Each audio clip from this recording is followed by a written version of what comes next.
Cuando titubea nuestra fe. Uno de los mayores recursos que tenemos en la vida es nuestra fe. Afecta a todo lo que hacemos. Usted planea levantarse en la mañana, ¿verdad? Y quizás tenga planes de ir a trabajar. Vivimos por nuestra fe. Hacemos planes. La fe de algunas personas es firme. La de otras no tanto. Pero mucha gente tiene una fe que titubea. No tienen el fundamento de una fe firme. Pero deseo hablar de todo este asunto, de por qué titubeamos en nuestra fe. Si recuerda lo que hemos estudiado los últimos meses en el libro de Éxodo, hemos visto a Dios liberar a los israelitas del yugo egipcio. Dios los sacó milagrosamente, les dio los bienes de los egipcios, los sacó por el desierto, los llevó al Mar Rojo, lo abrió las aguas a ambos lados y pasaron, sin caerle ni una gota de agua a ninguno de ellos. Y cruzaron por el desierto hasta la frontera de la tierra prometida, y dijeron, mejor volvamos a Egipto. ¿Se imagina eso? Haznos volver a Egipto. Esclavitud, escasez, enfermedad, con todo lidiaron, pero justo a orillas de la tierra prometida, no podemos hacerlo. Ese es nuestro contexto. De eso estaremos hablando. Pero vayamos a Santiago capítulo 1. Dice en el versículo 6: Pero pida con fe, no dudando nada, porque el que duda es semejante a la onda del mar, que es arrastrada por el viento y echada de una parte a otra. Mire, no piense, pues quien tal haga, que recibirá cosa alguna del Señor. Bien, esa es una declaración impactante. Escuche, no piense, pues, quien tal haga, que recibirá cosa alguna del Señor. Así que en este mensaje deseo hablar de cuando titubea nuestra fe. Todos hemos experimentado una fe titubeante en algún modo u otro, y es devastadora para la verdadera realización y los logros en la vida. Dios quiere que tengamos fe firme, mucha atención, una fe basada en una relación personal con Dios Todopoderoso, no basada en sentimientos, ni en una opinión, ni basada en alguien más, ni en lo que alguien crea que debe hacer, sino basada en Dios Todopoderoso. Lo que Dios hará en su vida tiene que ver con nuestra fe. No es pasar tiempo pensando en lo que no podemos hacer o lo que no tenemos, sino pensar en lo que Dios ha provisto para nosotros, lo que ha prometido y lo que permitirá que suceda. Así, pensemos en algunas causas de la fe titubeante. Cuando nuestra confianza en Dios está en conflicto con el razonamiento humano, ¿qué sucede? Si nos guiamos por el razonamiento humano, en lugar de confiar en Dios, no sacaremos provecho de la vida. Al aceptar a Cristo como nuestro Salvador, decimos esto: creo que ahora, al haber aceptado a Cristo como mi Salvador, cuando muera iré al cielo y nada me lo impedirá, porque Él prometió, ausentes del cuerpo y presentes al Señor. Así que lo aceptó como su Salvador y ahora hay que vivirlo, y de eso se trata la fe. Así que nuestro razonamiento humano y nuestra fe entrarán en conflicto muchas veces, sobre todo si escuchamos a otras personas, porque la mayoría de la gente tiene una opinión de uno. Si solo les preguntamos, ¿por qué habríamos de escuchar a la gente decirnos lo que hemos de hacer, cómo vivir, en lugar de escuchar a Dios, quien nos creó como individuos singulares? Así pues, una de las razones por las que titubeamos en la fe es el razonamiento humano. Cuando permitimos que nuestros sentimientos dobleguen nuestra fe, así vive la mayoría. Pues no lo siento, lo he pensado, he orado por eso, pero no siento que eso sea lo que Dios quiere para mí. Y nos guiamos por nuestros sentimientos, que son como las olas del mar que van y vienen. La gente vive así. Ninguna parte de la Biblia insinúa que debamos guiarnos por nuestros sentimientos. Tenemos sentimientos, pero el asunto es este: ¿viviremos según sentimientos siempre cambiantes, que se ven afectados por todo? ¿O viviremos por fe en la palabra de Dios, que no cambia? Todo lo demás cambia. Su palabra no cambia. No podemos guiarnos por sentimientos. O vivimos por sentimientos o por fe. No hay ni una palabra en la Sagrada Escritura que diga que nuestros sentimientos son correctos. Nos regimos por nuestra confianza en Dios. Será para nosotros lo que prometió ser. Asimismo, cuando no vemos a Dios actuar en nuestras circunstancias, creo que esto le sucede a mucha gente. Suceden cosas que no esperaban o no habían planeado y no ven a Dios en ellas. Y quizás alguien diga, bueno, ¿qué quiere decir con eso de ver a Dios en ellas? Presta atención, la mayoría de nosotros vemos a Dios en nuestras circunstancias, cuando éstas son buenas, cuando tengo lo que quiero, voy a donde quiero, manejo esto, he visto aquello, vivo aquí. Ahí es donde vemos a Dios, pero ¿qué tal si tocamos fondo y dejamos de tener todo eso? ¿Dónde está Dios? ¿Acaso ha desaparecido?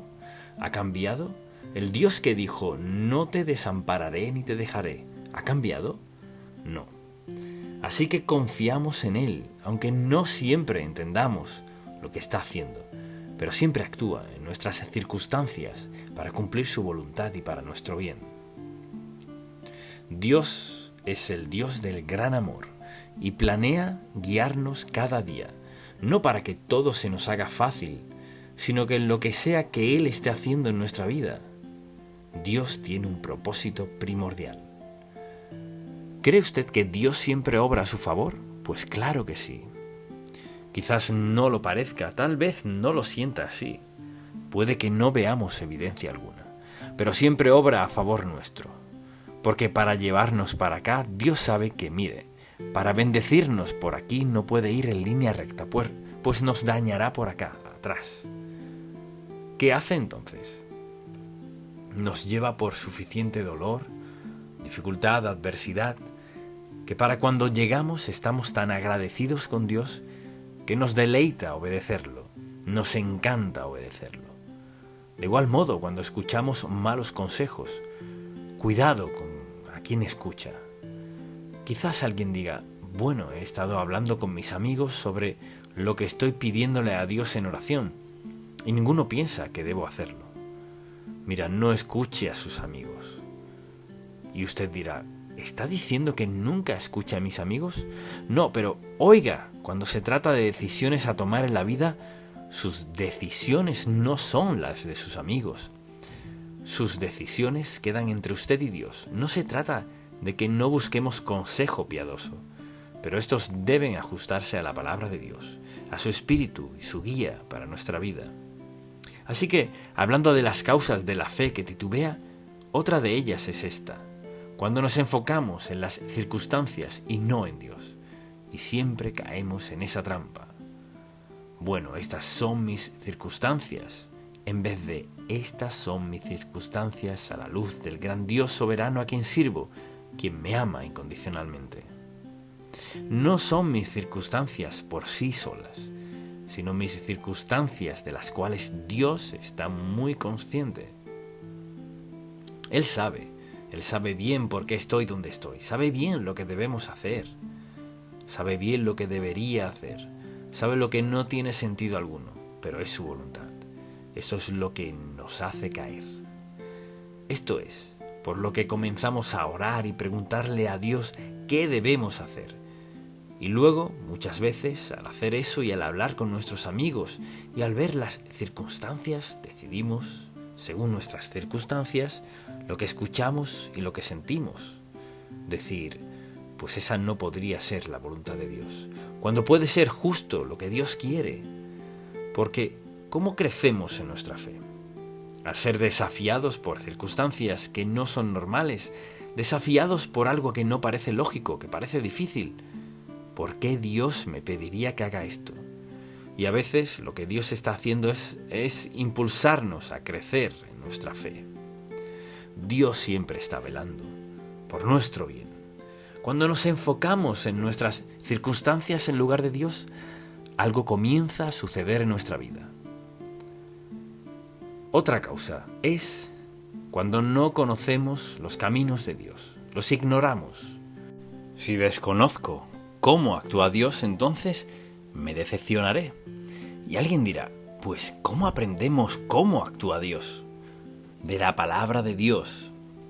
Y piense en cuántas personas, desde que crecen, tienen una Biblia pero nunca la leen.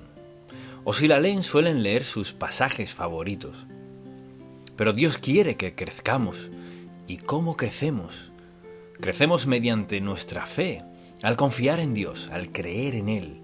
E incluso en los momentos de llanto y pruebas más difíciles, debemos creer que Dios está haciendo algo bueno. Pues mire, Dios es bueno y nos ama. Y aun en tiempos difíciles, cuando nos disciplina, sigue amándonos. Él sabe lo que necesitamos.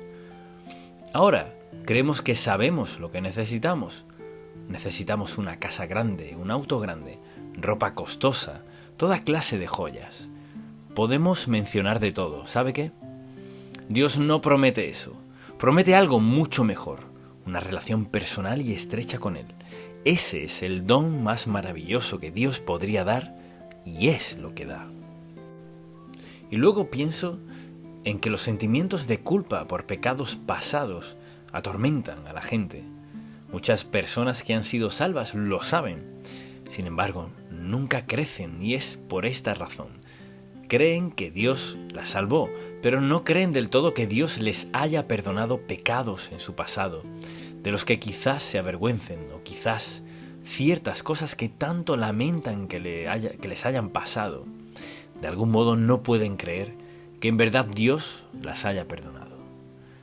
He conocido a mucha gente así en la vida. Pues sé que soy salvo, sé que acepté a Cristo como mi Salvador, pero pasó esto en mi vida y no creo posible que Dios pueda perdonármelo. ¿Qué es lo que Dios no puede perdonarle? Pues así es Él, un Dios que perdona. Mire, algo que Dios no hace es volver y decir, no. Cuando Dios perdona, es en su mente divina olvida. Mire, Dios no nos recrimina lo que ya nos ha perdonado. Ahora, lo que nos llevó a pecar tiene fruto y a veces son circunstancias muy difíciles.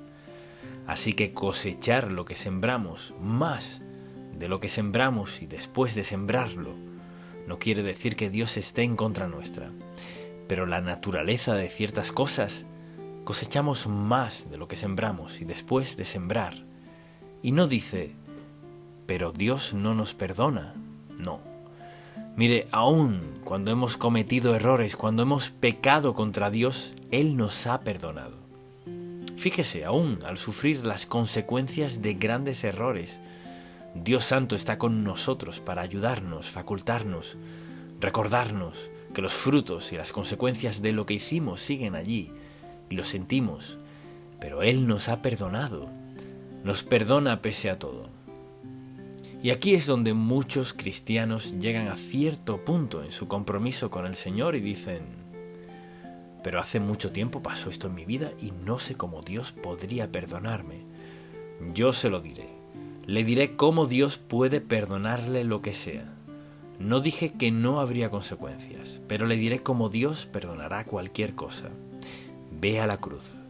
Cuando Dios envió a Cristo a morir y derramar su sangre en la cruz, eso fue por nuestros pecados. ¿Y cómo nos perdonará?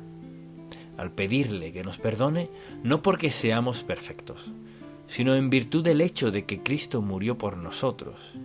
Y si le rendimos nuestra vida y confesamos nuestra fe en Él, Él perdona nuestros pecados. Y pienso en cuántas personas se pierden lo mejor de la vida porque no pueden creer que de algún modo Dios pueda perdonarles eso, aquello y lo otro. Bien, culpa de pecados pasados. Y desde luego cuando escuchamos las mentiras de Satanás, porque Satanás sigue hablando. He conocido a personas maravillosas que nunca serán felices en su vida, porque no pueden cerrar sus ojos a las acusaciones del diablo. Mire, no hay ni un solo pecado en su vida hoy que Dios no le perdone. Ahora, si tiene la idea de que pecaré y lo disfrutaré porque la Biblia dice que si lo confieso, Dios me perdonará y me limpiará de toda maldad, se ha tendido una trampa. Está poniendo a prueba a Dios, pero Dios lo perdonará cualquiera que sea su pasado, porque es Dios de amor, de bondad y misericordia, y ha pagado el precio de nuestros pecados. Dios quiere que confiemos en Él, y si confiamos en Él, creceremos en nuestro andar cristiano, y si no confiamos, no creceremos.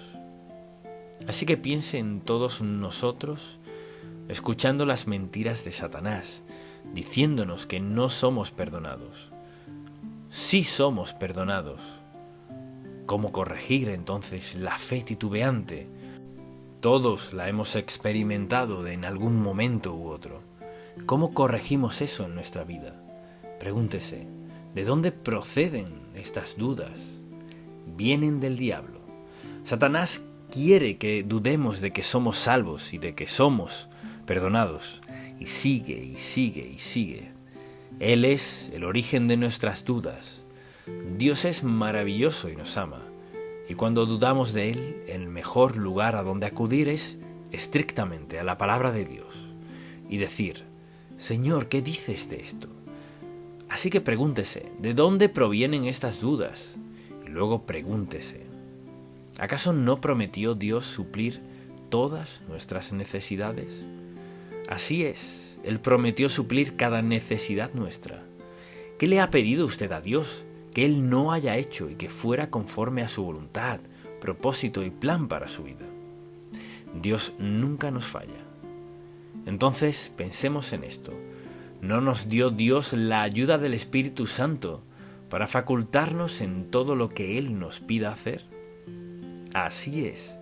Cuando aceptamos a Cristo como Salvador, el Espíritu Santo vino a morar en nosotros.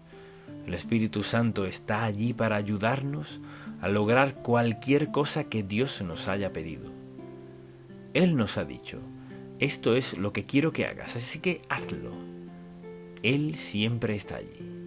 Es nuestro compañero y es nuestro guía para ayudarnos a hacer y a lograr todo lo que nos ha pedido.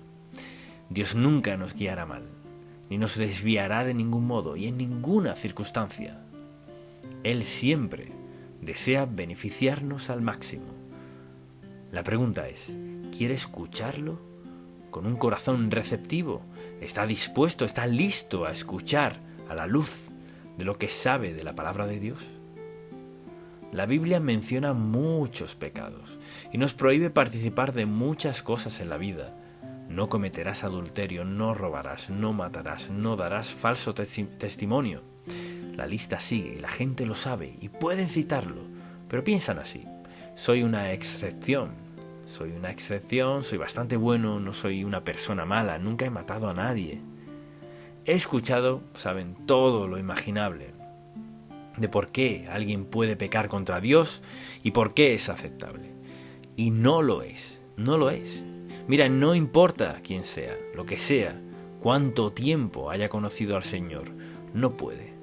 No se puede cambiar un principio bíblico, uno de los cuales dice, y sabed que vuestro pecado os alcanzará. En segundo lugar, cosechamos lo que sembramos, más de lo que sembramos, después de sembrarlo. No podemos cambiar eso. Así que deseo que pensemos en esto. Para una vida de fe hay que saber lo que dice la palabra de Dios. Dios quiere lo mejor para nosotros. Y lo mejor para nosotros exige algo de nosotros. ¿Y acaso no prometió Dios estar con nosotros en todo momento? Sí. ¿Hay algo demasiado difícil para Dios? No. Al tomar una decisión importante en la vida, mucha atención. No podemos preguntarle a alguien más durante el proceso si se trata de una decisión importante. Algunas personas creen que las grandes decisiones a los ojos de Dios son triviales para nosotros, y las que consideramos muy grandes para Dios no lo son. Dios quiere corazones atentos y obedientes para obtener lo mejor que nos ofrece Dios Todopoderoso. ¿Significa eso que no hay dolor? No. ¿Que nunca tendremos necesidad? No. Dios sabe lo que hace falta para formarnos, crearnos, convertirnos en las personas que creó, y Él lo hará. O sea, si ha vivido la mitad de su vida y dice, lo arruiné, comience ya. Dios lo tomará allí donde está y le perdonará su pecado, a pesar de su pasado, le ayudará a superarlo. Pero la mayoría de la gente no está escuchando a Dios, solo hacen lo que les place. ¿Es esta una encrucijada que podría costarme una vida de lamento por mi incredulidad? Esa es una gran pregunta. Al confrontar alguna duda, pregúntese, ¿es esta una encrucijada que podría costarme una vida de lamento por mi incredulidad? Pienso en algunas personas que sé que llevan una vida de lamento por decisiones que han tomado, decisiones que no pueden cambiar. Dios quiere que sigamos su voluntad porque es el mejor camino. Él está dispuesto a contestar nuestra oración, está dispuesto a darnos dirección, dispuesto a perdonar nuestro pecado, dispuesto a ayudarnos de cualquier manera si estamos dispuestos a escucharlo. Pero pregúntese en el día a día, a diario, ¿tiene usted por costumbre, y podrían describirlo sus conocidos, como alguien que busca obedecer a Dios en su vida? ¿Que vive la vida cristiana, que conoce a Cristo como su Salvador? ¿Es esa clase de persona? ¿Lo conocen como esa clase de persona? Es nuestra relación con Dios al escucharlo y obedecerlo. Y así, al pensar en esto, quizás sea una de las cosas más sencillas que podría decirle. Sin embargo, una de las más importantes. Véalo así. He vivido lo suficiente para aprender que lo más importante en la vida del creyente es el tiempo que pasamos meditando en la palabra de Dios y hablando con Él. No hay excepción. Esa es la forma de emplear el tiempo más importante en mi vida. Leer la palabra. Y quizás diga, pues no la entiendo toda. Hay temas en la Biblia que no entendemos del todo. Lo más importante en nuestra vida, la mayor garantía de dirección en nuestra vida, si leemos su palabra y lo escuchamos, es que Dios nos dirigirá en cada ocasión. Y le diré que tengo algunos pasajes favoritos. De hecho, deseo que escuche esto y luego le diré dónde se encuentra. Cuando trato de tomar alguna decisión o enfrento alguna situación, es aquí a donde acudo. Mi siervo eres tú. Te escogí y no te deseché.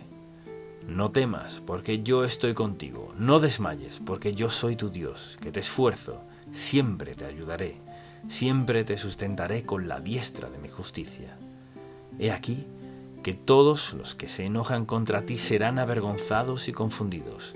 Serán como nada y perecerán los que contienden contigo. Buscarás a los que tienen contienda contigo y no los hallarás. Serán como nada y como cosa que no es aquellos que te hacen la guerra. Porque yo, Jehová, soy tu Dios, quien te sostiene de tu mano derecha y te dice, no temas, yo te ayudo. Isaías, capítulo 41, desde el versículo 9. Debe escribirlo, Isaías, todo lo que abarca ese pasaje. Cuando he enfrentado los momentos más difíciles, cosas que destruirían a una persona, ese es mi refugio, Isaías 41.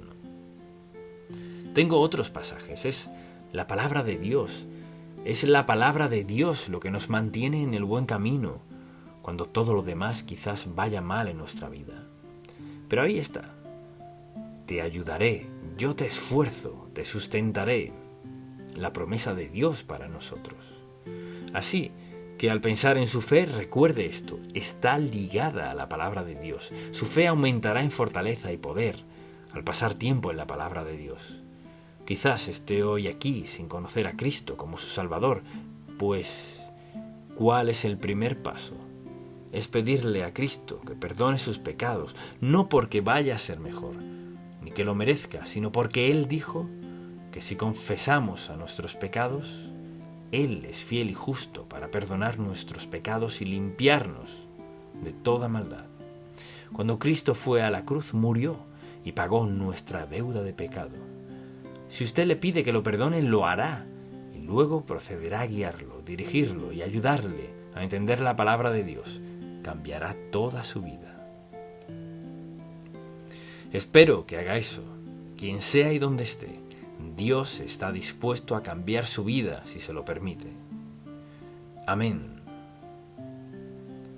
Padre, gracias por tu maravillosa palabra. Te pedimos que el Espíritu Santo grabe estas verdades en cada corazón. Danos la valentía necesaria, Señor, para obedecerte, aunque no veamos con mucha claridad. Y cuando nos envíes, danos sabiduría y valentía para ir a hacer lo que sea que quieras que hagamos en la vida. Te amamos, te adoramos y te bendecimos por cada bendición que nos das, pero sobre todo por tu presencia y tu poder en nosotros. En el nombre de Jesús, amén. Nuestras convicciones personales. ¿Qué convicciones tiene que no claudicará, que no abandonará, que no negará? ¿Qué convicciones? Y pensando en lo que enseña la Biblia, todos debemos tener convicciones básicas. Dios nos da convicciones para guiar nuestra vida, para protegernos, motivarnos a ser lo mejor y vivir como agrada a Dios. Y si le pregunto, ¿sabe cuáles son sus convicciones? Algunos quizás dirían que sí, pero otros dirían, pues no había pensado en eso. Escuche muy bien. Nuestras convicciones definen quiénes somos. Ellas revelan quiénes somos, cómo pensamos, nuestras preferencias, qué decidimos, a dónde vamos, cómo gastamos el dinero, cómo nos relacionamos con otros. Las convicciones son vitales en la vida. Y este mensaje se titula así, Nuestras convicciones personales. Vayamos a Hechos de los Apóstoles, capítulo 4, y veamos un poco del contexto. Pedro había predicado el gran sermón en el Pentecostés. 3.000 personas fueron salvas. Y luego volvió a predicar, y Pedro y Juan iban camino del templo, y vieron a un hombre que era paralítico, y allí estaba esperando recibir de ellos algo que le fuese útil.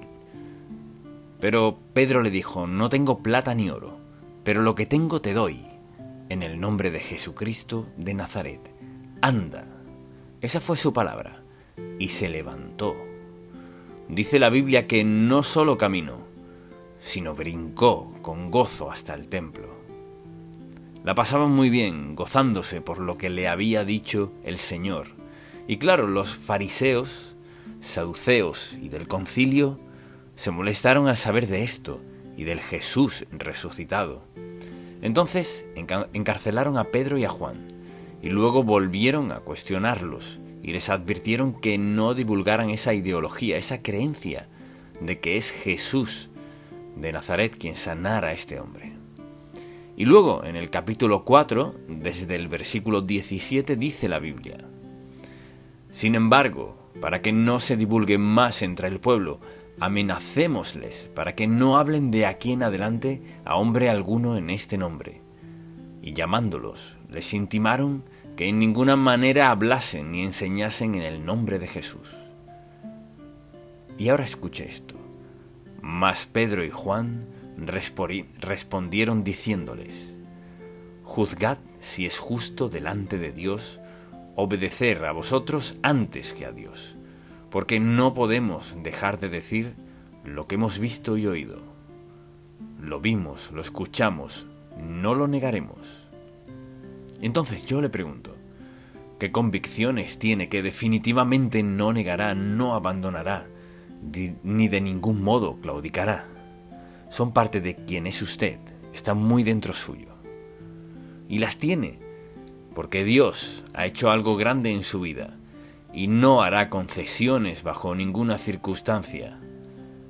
Deseo ahora que pensemos en varias cosas aquí. Deseo aclarar, en primer lugar, el significado de convicción, pues significa al menos una de 3 acepciones. Por ejemplo, alguien puede ser convicto de un crimen que haya cometido, van a juicio y termina en prisión o hasta pierde la vida. Luego está la convicción de nuestras creencias. Creo esto, esta es mi convicción. Creo que Jesucristo es el Hijo resucitado de Dios. Creo que Jesucristo es el único camino al cielo. Y cualesquiera sean sus convicciones. Y luego está la convicción del Espíritu Santo. Y en Juan, capítulo 16, versículo 8, veámoslo por un momento. Escuche lo que pasa en el versículo 8, Juan 16. Se ha prometido el Espíritu Santo. Y el versículo 8 dice: y cuando Él, el Espíritu Santo, venga, convencerá al mundo de pecado, de justicia y de juicio. O sea, convencernos de pecado, convencernos de la justicia de Cristo, que hizo posible que Él muriera por nuestros pecados y del juicio venidero. Así que al pensar en convicción están esos tres aspectos. Entonces, si yo le preguntase cuáles son sus convicciones en torno a su vida cristiana, ¿establecen ciertos límites en su vida? ¿Le incomoda un poco decirle a alguien: bueno, esto es lo que creo? ¿Está usted propenso a claudicar en un grupo? ¿Qué clase de convicciones tiene? Y me gustaría diferenciar algo. Deseo distinguir entre una convicción y una preferencia. Es decir, una convicción es esa creencia sólida, inamovible, que tenemos, cuya base es nuestra confianza en la palabra de Dios. Pero una preferencia, mire, las convicciones no cambian, las preferencias sí cambian. Por ejemplo, una preferencia es algo que quizás hoy crea, pero podrían convencerme de algo mejor. O en una situación en particular podría estar dispuesto a desobedecer lo que creo. Las preferencias no rigen nuestra vida, ¿verdad? Nos gobernamos por convicciones. Las preferencias son para quienes dicen: creo esto hoy, pero podría creer aquello mañana. Eso no es convicción. Creo esto en esta situación, pero si estuviese en aquel tipo de situación, no sé lo que haría. Eso es una preferencia. Los creyentes vivimos por convicciones. Así que deseo darle una definición de convicción. Escuche y luego escríbala, por favor. Tener convicciones es estar tan plenamente convencido de que algo es totalmente cierto y que asume una postura sin importar las consecuencias. Fíjese, tener convicciones es estar tan plenamente convencido de que algo es totalmente cierto que asume una postura sin importar las consecuencias. Esa debe ser nuestra actitud en torno a la palabra de Dios, en torno a Jesucristo y a lo que enseña este libro de Génesis al Apocalipsis. Debe tener convicción al respecto. Hay que tener convicción en lo que creemos y en cómo vivir y cómo hemos de morir. Y es una relación con el Señor Jesucristo. Las convicciones se basan en principios. Esto dice la Biblia. Esto es lo que creo. Las preferencias, sin embargo, se basan en un ir y venir. Y quienes viven según sus preferencias creen esto hoy y aquello mañana. Depende de la circunstancia, ¿verdad? Depende de cuál sea la oferta. Depende de cuál sea la tentación. Y nunca se sabe dónde está la persona que se rige por preferencias. Pregúntese: ¿rijo mi vida por preferencias o por las convicciones básicas en mi vida que definen quién soy yo? Las preferencias van y vienen, pero las convicciones son líneas rectas. Esto es lo que creo, y por esta razón lo creo. ¿En cuál categoría entra usted? ¿Vive por preferencias o por convicciones? Entonces, al pensar en esto, al considerar eso, pienso en las características, por ejemplo, de una persona con convicción. Veamos a Pedro y a Juan. Allí estaban, habían visto personalmente al Señor Jesús. Estaba en sus vidas y corazones, y lo defendían. Pedro acaba de predicar un gran sermón y ahora iban camino al templo a orar. Y ven a este hombre que pide sanidad. Note lo que dijo Pedro: en el nombre de Jesucristo de Nazaret. Para que no quede ninguna duda de quién hablamos, Jesucristo de Nazaret. Y le dijo: levántate y anda. Y lo hizo. ¿Cómo podría negar el gran poder de la fe en el Señor Jesucristo? No podría. Entonces, al pensar en las características de una persona con convicciones, ciertamente son evidentes en su vida. Le pido que escriba estas características y examine su propia vida. ¿Son ciertas en usted? La primera es esta. Una persona con convicción es alguien que vive con un sentido de propósito. Hay un propósito en su vida. Saben a dónde van, saben cómo llegarán allí. Es un andar, una senda definida. Tienen convicciones. Ciertas cosas cuadran en su vida, otras no cuadran en su vida. Si creemos en esta Biblia, no deberíamos dudar qué son las convicciones de Dios y qué son los pecados que nos rodean por doquier. Así que la pregunta es esta. ¿Tiene un sentido de propósito en su vida guiado por convicciones bíblicas básicas? Quizás diga, pues no soy de mente tan cerrada. Pues ya está en problemas. Lo que está dispuesto a decir es, puedo estar hoy aquí y allá mañana. Puedo creer eso mañana y esto hoy. Es indiferente. Voy con el viento. Voy a donde haya provecho. Voy con la mayoría. Voy a donde haya placer. Si es así, no tiene sentido real de propósito ni convicción en su vida. La segunda característica es esta: fe en Dios, para poder vivir esas convicciones. Si es una persona con convicción, tiene fe en la veracidad de la palabra de Dios, tiene fe en Jesucristo y que Él es el Salvador que resucitó y vive en el corazón y en la vida de todo el que lo acepte como su Salvador personal. Tiene convicciones definidas y las vive por fe en la palabra de Dios.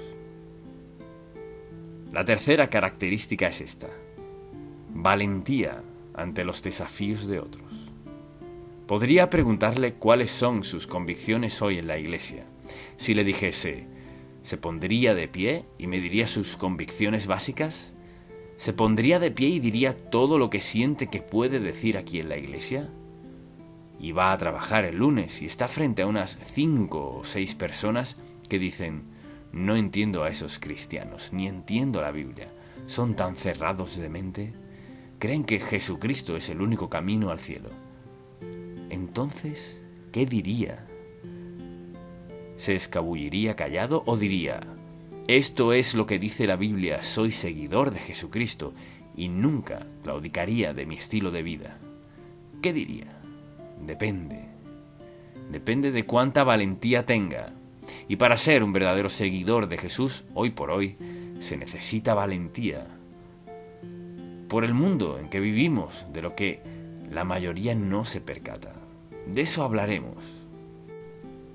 Otra cualidad cierta sería me mantiene la perspectiva global en mente. Al ser desafiado por sus convicciones, piensa en la perspectiva global. Este es el cuadro completo. Si cedo y claudico de mi convicción y niego lo que verdaderamente creo, ¿cuál será el efecto a largo plazo en la vida de él o de ella o de ellos, de quienes me ven o escuchan negar lo que digo que creo? Así que una característica es mantener el cuadro completo en la mente. Y les digo a quienes son padres, en el nombre de Jesús deben enseñar a sus hijos desde muy pequeños las convicciones bíblicas básicas. Si les dejan hacer lo que quieran, es porque así viven los padres. Que Dios ayude a los padres cuyo amor por sus hijos no es más que dejarles ir a donde quieran y sin darles convicciones bíblicas que rijan sus vidas. Dios lo puso aquí por nuestro bien, nuestra protección y como guía para una vida agradable a Él. Así que, o se regodea como el mundo, o tiene la valentía de llevar una vida recta y piadosa. Y sabe lo que es vivir en rectitud, desde luego. Alguien que tiene convicciones reales, tiene una fortaleza inusual. Y permítame decirle por qué. Permítame decirle por qué. Porque al aceptar a Cristo, el Espíritu Santo vino a su vida y le selló como hijo de Dios. Por eso es que no nos preocupa el que perdiéramos la salvación. No se puede. Somos salvos por la sangre de Cristo. Escuche lo que dice. Él le selló hasta el día de la redención, hasta que Dios le llame a su presencia. Usted es hijo de Dios. Y así que el Espíritu Santo mora en usted. ¿Y cuál es la obra del Espíritu Santo? La Biblia lo dice muy claro. La obra del Espíritu Santo es facultarle, ayudarle a entender la verdad, prepararle para tener la fortaleza física, espiritual y moral para hacer lo correcto. La fortaleza para poder entender lo que dice la Biblia y por qué lo dice. La fortaleza para estar firme en las pruebas y en el peligro. El Espíritu Santo está allí y Él dijo: cuando mande al Consolador, tiene usted al Espíritu Santo que le faculta, le fortalece, le guía y le dirige. No está solo.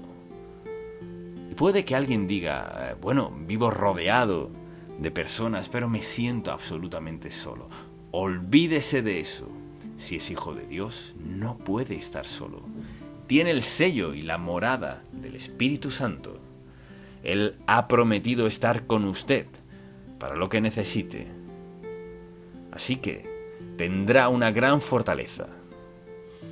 Quizás piense: no sabía que tendría el coraje de mantener mi postura así. Claro que sí. Y también tendrá visión. Cuando el Espíritu de Dios mora en usted, tendrá visión. Podrá ver las cosas que parecen ser algo cuando realmente no lo son. Y podrá discernir el engaño y sabrá que lo que ve no está bien. Lo que ve es mentira y las promesas son mentiras. Y todo lo que le arroja el mundo, que le promete paz, felicidad, prosperidad y todo lo demás, que es una gran mentira de Satanás. Y le aseguro, he visto que ha surgido una generación de personas que les importa muy poco la moralidad. Esta es la sociedad en que vivimos. Así que pensemos un momento, ¿por qué claudicamos de nuestras convicciones? Por ejemplo, en su oficina o en su escuela o quizás en su propia familia. ¿Por qué? Si sabe lo correcto. ¿Por qué dice: pero de todos modos lo haré? ¿Por qué? ¿Por qué sacrificamos nuestras convicciones? Creo que hay 4 razones. Y la primera es temor a las críticas. Mañana va al trabajo y sus compañeros hablan de que estuvieron bebiendo o de fiesta toda la noche y uno dice: estoy casado con esta, pero la pasé muy bien con fulana. ¿Qué dice usted? ¿Acaso les diría: esa no es una forma sabia de vivir? No, porque por temor a las críticas hacemos esto. Y decimos: bueno, yo entiendo, todo el mundo es diferente. Esa no es la respuesta. Entiendo que todo el mundo tiene derecho a pensar lo que quiera. Sí, tienen ese derecho, pero no debe decir eso como creyente. Lo que debe decir es: ¿has pensado en cómo se siente Dios por lo que estás haciendo? No me hables de Dios. Y de todas maneras se lo diré, y sabe, ya que su motivación es ayudarles. Me sorprende escuchar a la gente en conversaciones totalmente contrarias a Dios. Y quieren cerciorarse que nadie objete, porque están en su derecho, y lo están. Tengo derecho a creer lo que quiera creer, así es, y yo tengo el derecho y la responsabilidad de al menos decirle que hay otra senda, y es el camino de Dios. Esa es nuestra responsabilidad. Pero el temor a las críticas, y también el temor al fracaso. Algunas personas no mantienen sus convicciones porque piensan: bueno, ¿y qué tal si fracaso? ¿Qué tal si claudico? ¿Qué tal si mis amigos me abandonan? En otras palabras, hacen concesiones en sus convicciones por temor a fracasar en su relación, a no ser la clase de amigo que su amigo quiere. Escuche, debemos ser la clase de amigos que necesitan, no los que quieran, sino los que necesiten. Y escuchen, la mayoría de las personas no están dispuestas a defender sus convicciones por temor al fracaso, hasta cierto punto. Temor a la crítica, temor al rechazo. Bueno, si creo eso, no me dejarán formar parte de esto, me rechazarán. ¿Adivine quién fue rechazado? Jesús, Pedro, Pablo y muchos más. Seremos rechazados por otros. Y permítame preguntarle, ¿no preferiría usted vivir de un modo que agrade a Jesucristo y seguir sus mandamientos y hacer lo que Él quiere que haga, porque tiene el mejor plan para usted? ¿No prefiere eso, aunque reciba un poco de objeción y rechazo?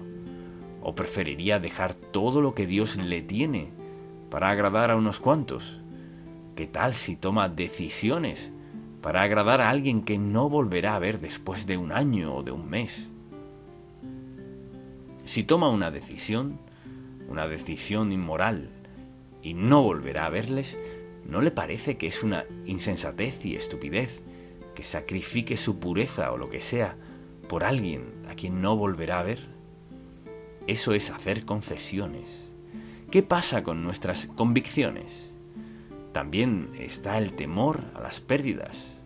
Si mantengo mis convicciones, quizás pierda mis amistades. Mire, ellos no son sus reales y verdaderos amigos.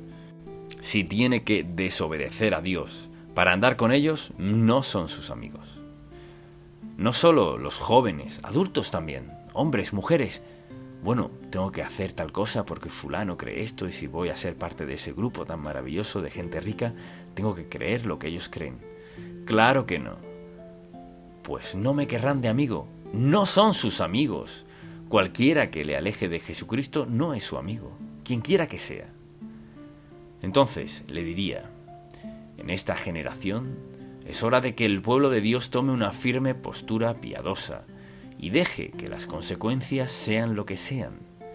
Pero nosotros, al estar frente al Señor Jesucristo, querremos haber sido fieles a Él y a su palabra, sin importar lo que pase. Y entonces yo le pregunto, ¿qué convicciones tiene que no abandonará, que no claudicará, que no negará? Un día de estos estará frente al Señor y dará cuenta de su vida. Alguien con convicciones firmes, piadosas, puede tener un gran impacto en sus amigos, en sus socios de negocios, en quien sea que les rodee. Debemos ser temerosos de Dios, con convicciones firmes basadas en la palabra de Dios, no en alguna opinión política ni basadas en la opinión de algún club. Nuestras convicciones deben basarse en la Biblia, porque las demás cosas pasarán, las demás cosas serán pasajeras, pero la palabra de Dios nunca pasará. Y le exhorto a examinar sus convicciones y a preguntarse, ¿cuáles son mis convicciones? ¿Qué creo? ¿Y qué creo con firmeza para poder comunicarlo, sabiendo que seré rechazado? Entonces, ¿qué clase de vida está llevando? Quizás diga, vivo la vida que quiero vivir. ¿Pero ha pensado en las consecuencias de vivir como vive? Si vive sin Cristo, lo más probable es que no sea feliz, ni quede satisfecho con las consecuencias que encontrará en el futuro. Mi oración a Dios por usted es que se detenga a pensar dónde pasará la eternidad. Piense cuál es su relación con el Dios Todopoderoso. Y quizás usted diga, no creo en Dios. Tal vez no crea en Dios, pero Él sigue allí. ¿Cuál es su respuesta a Dios? Lo más sabio que puede hacer quizás sea decirle, Señor, no entiendo mucho de esto, pero quiero lo mejor para mi vida. Sé que he pecado contra ti y necesito ser perdonado. Te pido que perdones mis pecados.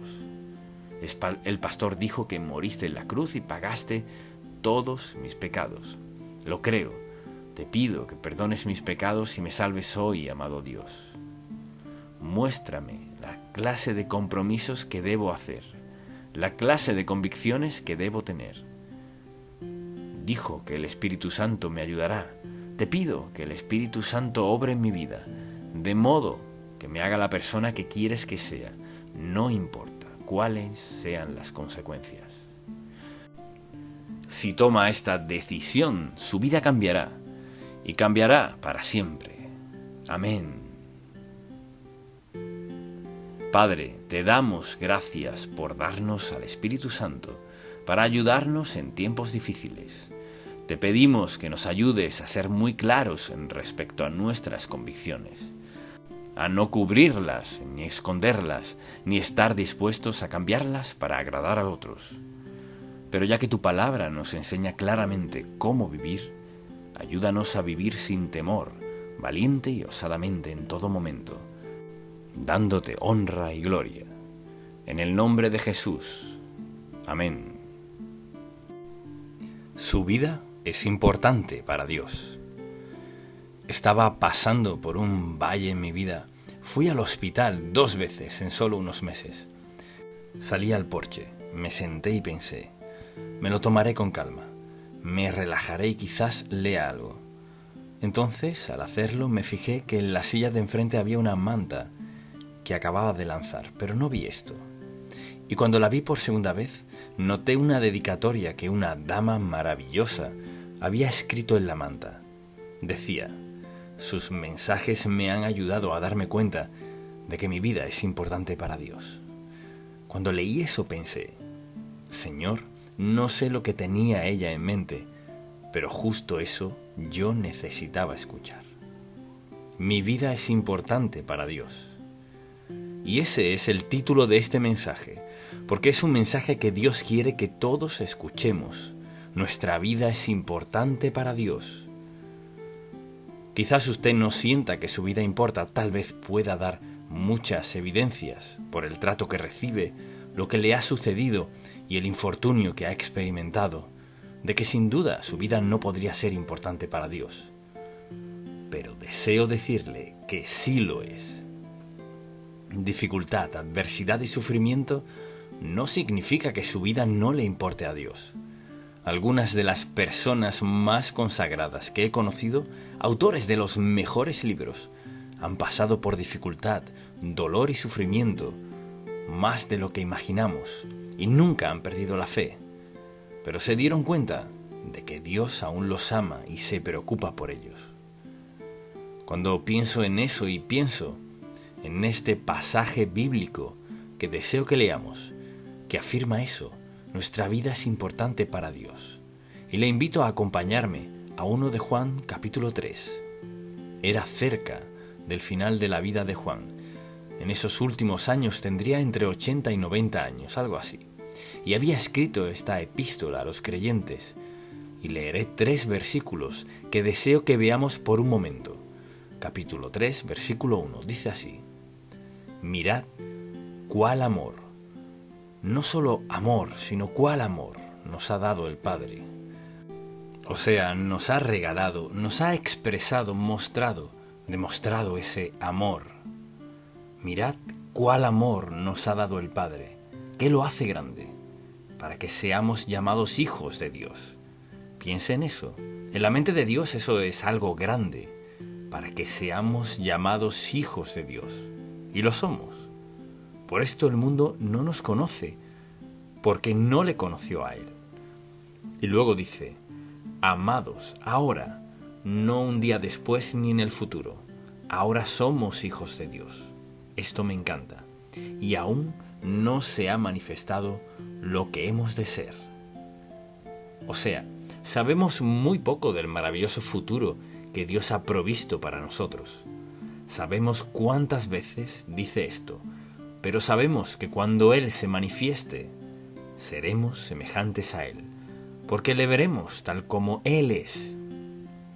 Aquí está el apóstol del Señor Jesucristo hablando, con seguridad y autoridad, tras haber escuchado al Señor Jesús personalmente, haya sido en la barca o en algún monte o sentado junto al fuego escuchando al Señor. Sabemos que cuando Él se manifieste, seremos semejantes a Él, porque le veremos tal como Él es. Y todo aquel que tiene esta esperanza en Él se purifica a sí mismo, así como Él es puro. Eso es simplemente que al aceptar a Cristo como su Salvador, lo hace porque siente que ha estado separado de Él. Y también siente la necesidad de ser uno con Él. Entonces, ¿qué sucede? Lo acepta como Salvador por lo que Él hizo en la cruz. Y como resultado de esa relación, las cosas cambian. No puede ser hijo de Dios y que todo siga igual a como era. Puede que a veces se comporte como no debe, pero esa relación, fíjese, esa relación no es temporal ni condicional, es permanente, permanente en lo absoluto. Somos salvos una vez y para siempre por la gracia de Dios. Y ahora mucha atención. ¿Por qué Dios ha hecho que la salvación sea resultado de una relación, una decisión? Solo porque le importamos a Dios. Y al aceptar a Cristo como su Salvador, el Espíritu Santo vino a su vida. ¿A hacer qué? A darle seguridad absoluta de que por toda la eternidad usted le pertenece a Dios.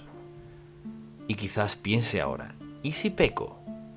Dios está preparado para eso. Su mano es muy firme en disciplina, no para destruir, ni herir, ni dañar, sino para traernos de vuelta al carril.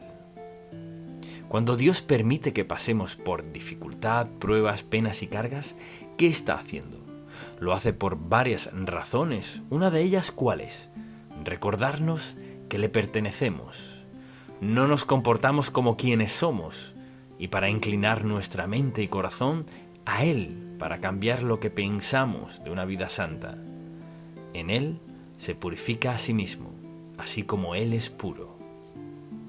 O dicho de otro modo, si soy hijo de Dios, seré sensible a la manera en que vivo, seré sensible a mi relación con Dios, seré sensible a la palabra de Dios. Deseo leer la palabra de Dios, deseo orar, deseo ser obediente, deseo descubrir lo que Dios hará en mi vida, porque sé que mi vida es importante para Él. Piense en esto, mucha atención. Si me escucha, dígame. Quizás no le importe a más nadie los miles de millones de personas en el mundo, pero le importa a Dios. Y si lo piensa, ¿qué más da no importarle a nadie si usted sabe que es importante para Dios? O sea, que Él le conoce. Dios se interesa por usted. Dios le ama. Él le sustentará, le protegerá, le cuidará y cumplirá su voluntad en su vida. ¿Por qué? Porque usted es importante para Dios. Ahora, con eso en mente, deseo que veamos este pasaje y pensemos en las evidencias de que le importamos a Dios conforme Él ha obrado en nuestra vida. Y la primera evidencia es el gran amor que Dios nos ha dado. Piense en esto. ¿Por qué fue salvo usted? Quizás diga, bueno, un día fui y escuché a un gran predicador y su predicación hizo que me salvara. No, no fue eso. Fue salvo porque escuchó la verdad del Evangelio de Jesucristo y Dios alcanzó su vida mediante su palabra. Le habló a su mente, a su corazón, a sus sentimientos, a todo su ser e hizo que se diera cuenta de que llevaba una vida muy inferior a la que Él tenía en mente para usted. Y aceptó al Señor Jesucristo como su Salvador, como resultado de escuchar su palabra, la convicción del Espíritu Santo, para ayudarle a entender que Dios le amó y le perdonó. Él transformó su vida, así que fue su salvación. Y lo segundo que resultó de todo esto fue su santificación, o sea, la vida consagrada que Dios ha provisto para cada uno de nosotros. Al aceptar a Cristo como su Salvador, el Espíritu de Dios le selló como Hijo de Dios. Vino a morar en nosotros. Mientras Dios se sienta en su trono celestial, su Espíritu Santo se sienta en el trono de nuestro corazón. Nos guía, nos dirige, nos fortalece para obrar en nuestra vida, la cual representa y se asemeja a Cristo. Eso es lo que Dios ha provisto. Lo tercero que hizo fue que comenzó a suplir sus necesidades.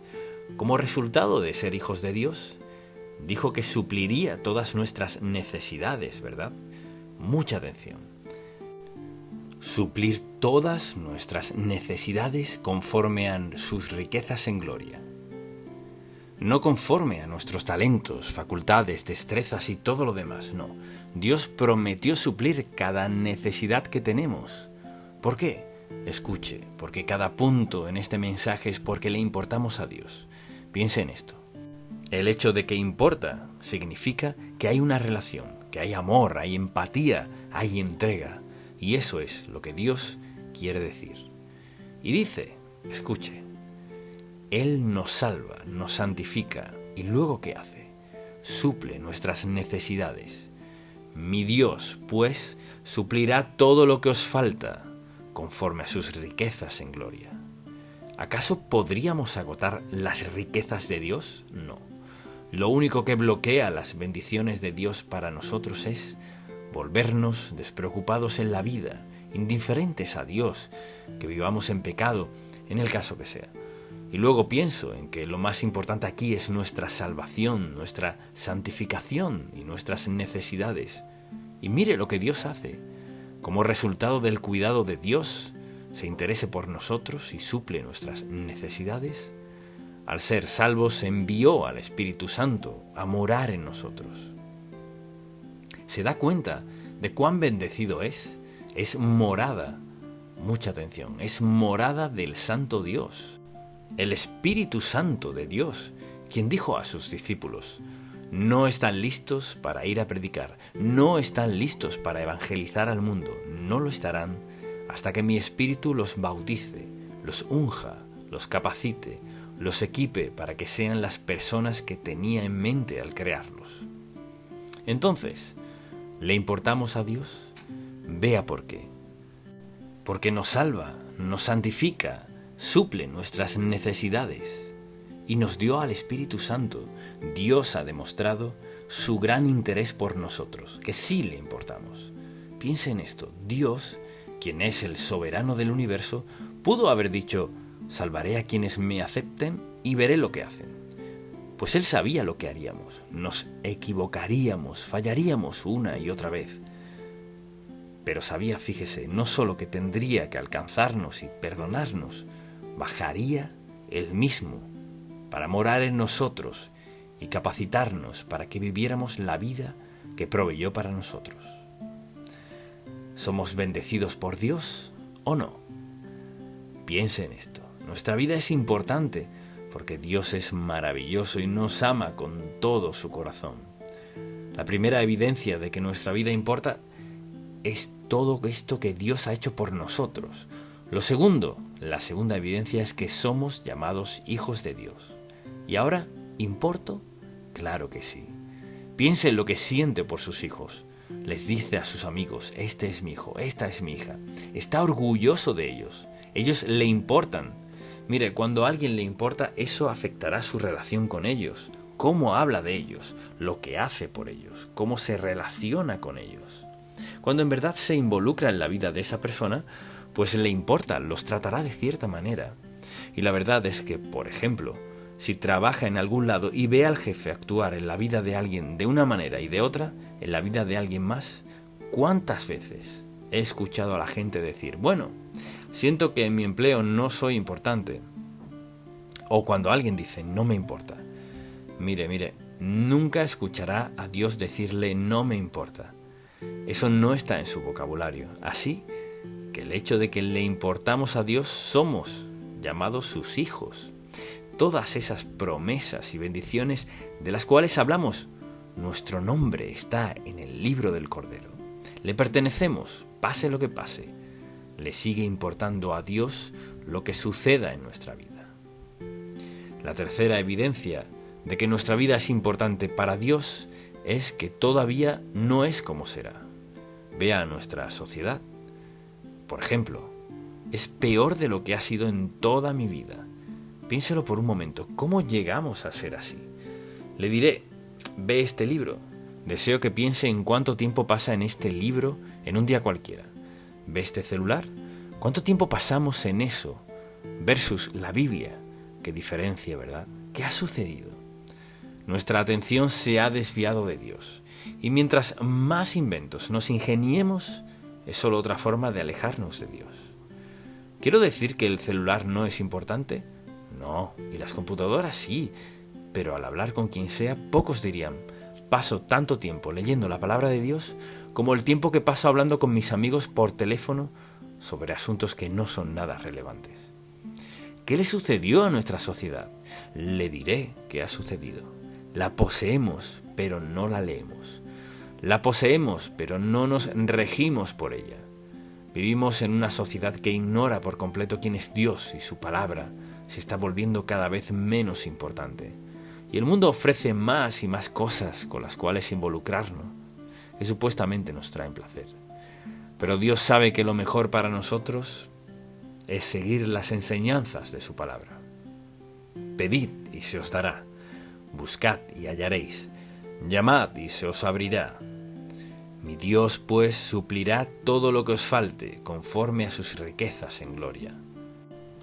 Él nos da su fortaleza, Él nos ayuda a ser sabios para seguir sus mandatos, su voluntad, su propósito y plan para nuestra vida.